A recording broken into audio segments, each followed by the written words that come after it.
Welcome to the 510 podcast. I'm Heidi Matheson, and my goal in the next 5 to 10 minutes is to bring you some encouragement from the Word of God and to do what Paul tells us to do in Ephesians 5 verse 10, to find out what pleases the Lord. Together, let's strengthen our faith through the Word of God. Don't jump to conclusions. Did you know that was in the Bible? There's a verse in Proverbs 25 which encourages us to make sure we know the truth about a situation before taking action. Let's read it in a few different translations to get a full understanding of what it's saying. So Proverbs 25 verse 8 in the Message Bible. Don't jump to conclusions. There may be a perfectly good explanation for what you just saw.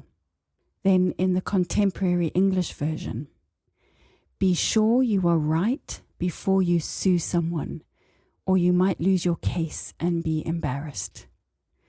Then in the New International Version, what you have seen with your eyes, do not bring hastily to court. For what will you do in the end if your neighbor puts you to shame? And finally, the New King James Version, do not go hastily to court.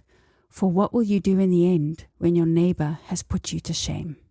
The bottom line of this verse, regardless of which version we read it in, is all about truth. It's all about making sure we know what the truth is and not assuming that we know what someone is thinking or what the motivation is behind their actions.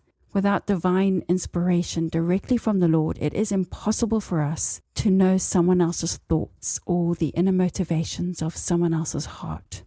We live in an age when communication is becoming less and less face-to-face. Certainly within the business world, most of our communication today is done via email.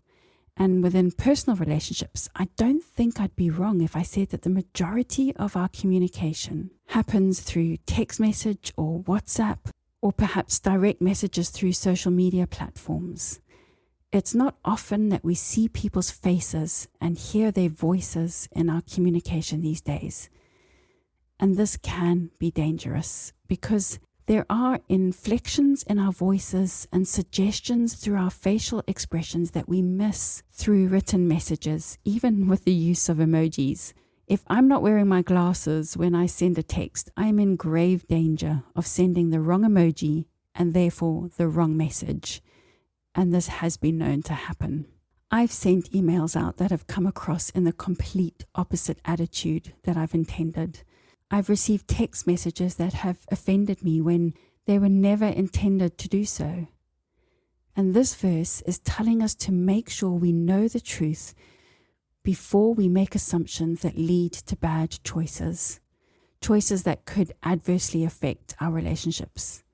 And then I love what comes next after this verse. In Proverbs 25 verse 9, it says, debate your case with your neighbor and do not disclose the secret to another.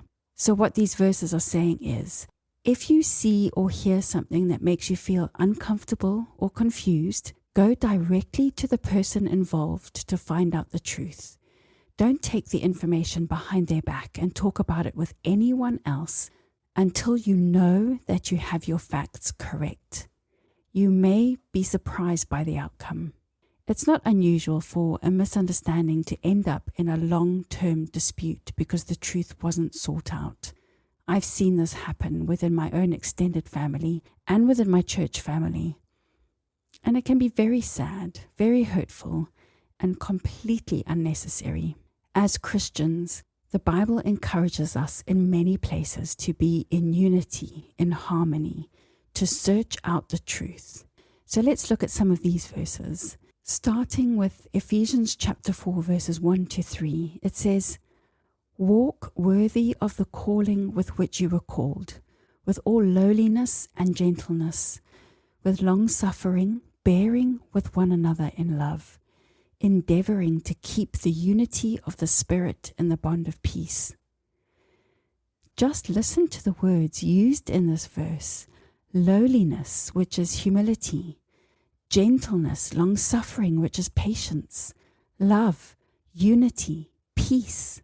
This is a high calling, and we should all work hard to be patient and humble with one another, to keep the peace and love one another. Psalm 133 verse 1 says, "Behold how good and how pleasant it is for brethren to dwell together in unity."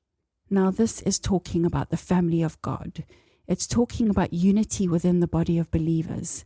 But it doesn't stop there. We are encouraged strongly to be at peace with our Christian brothers and sisters, but we're also encouraged to be at peace with all other people. Romans 12 verse 18 says, "Repay no one evil for evil. Have regard for good things in the sight of all men. If it is possible, as much as depends on you, live peaceably with all men." Notice this says, "as much as depends on you," because it's highly possible that the other person is antagonistic or rude or makes it very difficult to be at peace. But our attitude as Christians should be one of humility, peace, and love. In fact, the Bible tells us that we even should be minding our own business. In 1 Thessalonians chapter 4, verse 11, it says, "Make it your ambition to lead a quiet life. You should mind your own business and work with your hands just as we told you, so that your daily life may win the respect of outsiders and so that you will not be dependent on anybody." At the end of the day, all these verses are telling us that we should be treating one another with love, with patience, with humility, and that we should endeavor to live in peace. We should find out the truth before we jump to conclusions. And we should not be talking about other people behind their backs. If we hear a rumor, we should go directly to the source to find out the truth. And we should be willing to give people the benefit of the doubt. Remember that Jesus said that one of our greatest witnesses for him is our love for one another. In John chapter 13, verse 34, he said, "A new commandment I give to you, that you love one another. As I have loved you, that you also love one another. By this, all will know that you are my disciples, if you have love for one another." Friends, let's do what we can to think the best of others, to give them the benefit of the doubt. Let's not believe and spread ugly rumors. Let's not jump to conclusions before we know the truth. Let's endeavor to live in peace with other people and to love as Jesus loved. Thanks for listening to the 510 podcast. I really hope you were encouraged today. I'd love it if you would take a moment to rate the 510 podcast on your favorite podcast player. And if you found this episode helpful, please consider sharing it with a friend.